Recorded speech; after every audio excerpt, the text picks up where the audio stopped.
Bom, eu não sei se você tá acompanhando as últimas notícias do futebol brasileiro, mas recentemente o Flamengo fechou uma das maiores parcerias da história. O Flamengo fechou um patrocínio com a Betano, que é simplesmente a maior casa de aposta do Brasil. Inclusive, a Betano, para você ter noção quão importante ela simplesmente carrega o nome no Brasileirão, o nome do campeonato, Brasileirão Betano. Ou seja, é simplesmente a maior casa de aposta do Brasil. E o Flamengo fechou essa parceria aí, onde o Flamengo vai receber milhões e milhões de reais da Betano. Mas como um clube como o Flamengo, que foi considerado por muito tempo um time com a pior condição financeira do Brasil, conseguiu sair dessa situação e se tornar o time mais rico, o time mais milionário do Brasil. Bom, vem comigo nesse vídeo porque eu vou te contar essa história completa de como o Flamengo se tornou o clube mais rico da história. Mas antes, deixa seu like aqui nesse vídeo pro YouTube entender que esse vídeo aqui é bom e ele começa a recomendar para mais pessoas. Se inscreva aqui no canal caso você ainda não seja inscrito.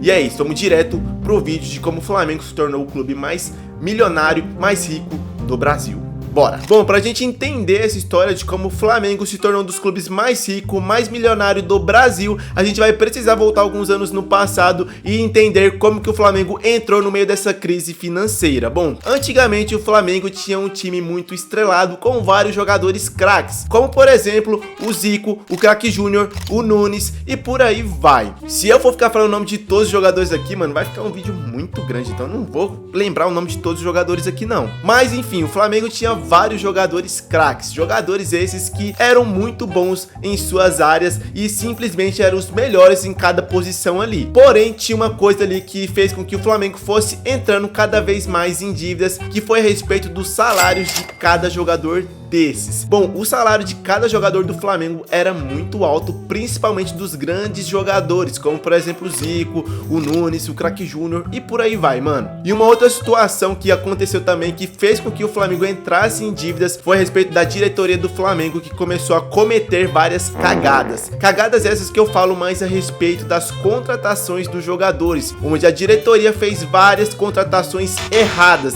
e que, na minha opinião, mudou completamente a história do Flamengo, como por exemplo, eu vou citar duas aqui, a do Adriano Imperador e a do Ronaldinho Gaúcho, que sim, com certeza foram excelentes jogadores, porém a contratação deles foi meio que estranho, porque por mais que eles fossem grandes jogadores ali, não estavam mais em seu auge e tal, o salário dos dois era muito grande, e isso fez com que o Flamengo em si entrasse em crise financeira. É óbvio que só a contratação do Ronaldinho Gaúcho e do Adriano Imperador não era motivo para o Flamengo entrar em crise, mas não só isso, o Flamengo também começou a fazer cagadas e começou a fazer maus investimentos. E assim, na minha opinião, os dois são muito bons, foram craques demais, mas a contratação dos dois não foi uma contratação muito legal e que sim, fez com que o Flamengo entrasse em crise financeira. Isso aí, mano, foi uma parada que aconteceu recentemente até, né? Bom, agora que você entendeu como que o Flamengo foi cada vez mais entrando na crise financeira, a gente vai falar agora de como que o Flamengo conseguiu ganhar milhões e milhões de reais e se tornou um dos clubes mais ricos do Brasil. Bom, a primeira coisa que fez com que o Flamengo se tornasse um dos clubes mais ricos do Brasil foi ele ter fundado ali o sócio torcedor com Eduardo Bandeira de Melo, que daqui a pouquinho eu vou te contar o que ele conseguiu fazer com o Flamengo. Mas ele fundou o sócio torcedor e o Flamengo, como tem uma das maiores torcidas do Brasil, onde todo jogo praticamente ele coloca ali 60, 70 mil torcedores ali no Maracanã, ele conseguiu bater recordes e recordes e conseguiu muitos sócios torcedores. E isso fez com que o Flamengo se tornasse um dos clubes mais ricos do Brasil. Junto com isso, o Flamengo também conseguiu atrair vários patrocinadores, como por exemplo a Betano, que fechou agora recentemente.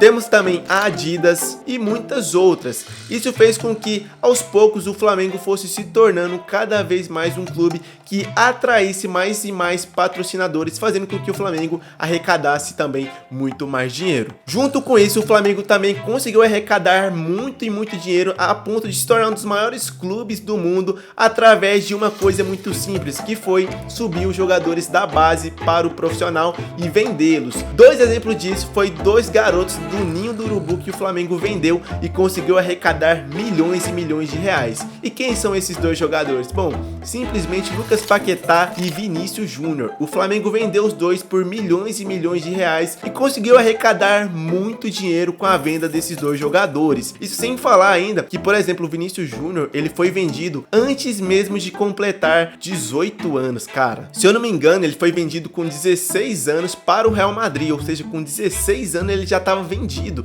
E isso fez com que aos poucos ele fosse cada vez mais amadurecendo no Flamengo e foi lá pro Real Madrid brilhar. E hoje a gente sabe que ele é simplesmente um dos principais jogadores do Real Madrid. Ele ainda fez muito comentaristas calarem a boca, né? Muita gente estava criticando ele, falando que ele não ia jogar lá no Real, e ele se tornou um dos principais jogadores e também pegou a camiseta 7, que era do Cristiano Ronaldo, mano. Tu tem noção o que esse garoto fez, velho? Mas quais foram os efeitos disso, né? O que aconteceu pro Flamengo se tornar um dos maiores clubes do mundo, ganhar muito dinheiro? Qual foi a consequência disso? Bom, a consequência disso foi com que o Flamengo ele conseguiu cada vez mais investir no seu centro de treinamento, montando centros de treinamentos cada vez melhores, contratando treinadores excelentes. Bom, essas foram as maneiras que o Flamengo conseguiu arrecadar dinheiro, né? Só que a gente precisa entender essa história. Então, pra gente entender melhor essa história, vamos entender o que aconteceu pro Flamengo conseguir ter feito isso tudo. Bom, mesmo diante das crises, o Flamengo ainda assim conseguiu ser campeão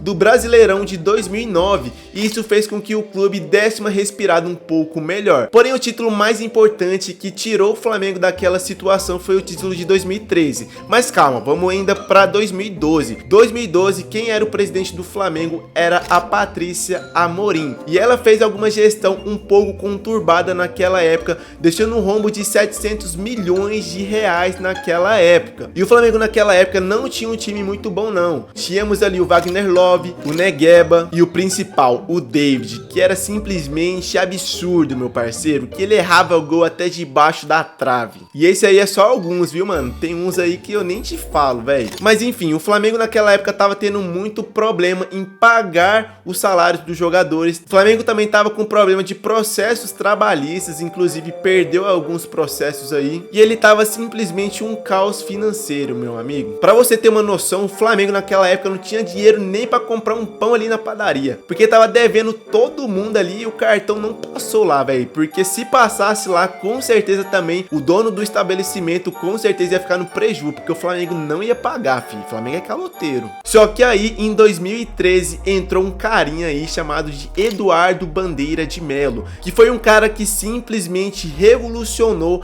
a história do Flamengo e fez com que o Flamengo se tornasse um dos clubes mais milionários do Brasil. A ideia dele era bastante simples, era só cortar os gastos, parar de gastar o dinheiro que a gente não tem, vamos começar a cortar os gastos e vamos investir. E uma outra filosofia dele também é que o Flamengo não iria lutar por títulos, mas sim montar elencos bem medianos para ficar ali mais ou menos no meio da tabela. E aí após isso o Flamengo começaria, daqui a alguns anos, começaria a investir em mais jogadores melhores e aos poucos ia se tornando uma máquina e ia conseguir ganhar vários títulos. E véi, não é que isso deu certo, mas calma que a gente vai chegar lá ainda. Então bom, com o Flamengo com um elenco bem reduzido, bem limitado, o Flamengo ainda conseguiu ganhar a Copa do Brasil de 2013 com um elenco bem limitado, véi. Quem diria que o Flamengo iria ganhar aquele campeonato, velho? E aquele título com certeza foi um divisor de águas, porque após aquilo o Flamengo quase caiu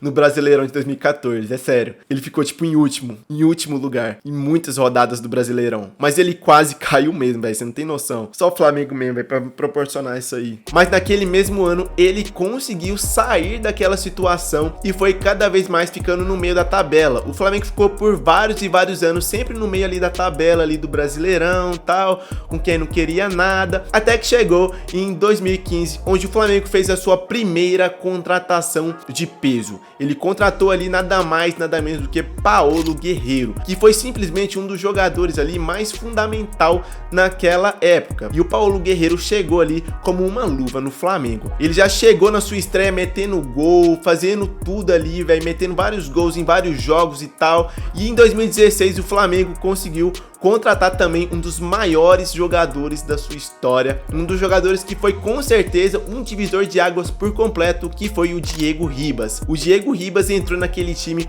com a missão de fazer aquele time jogar tal, isso em 2016, velho, 2016, o Flamengo não tinha muitos jogadores craques também naquela época. Pra você ter noção, o nosso goleiro naquela época era o Alex Muralha, velho.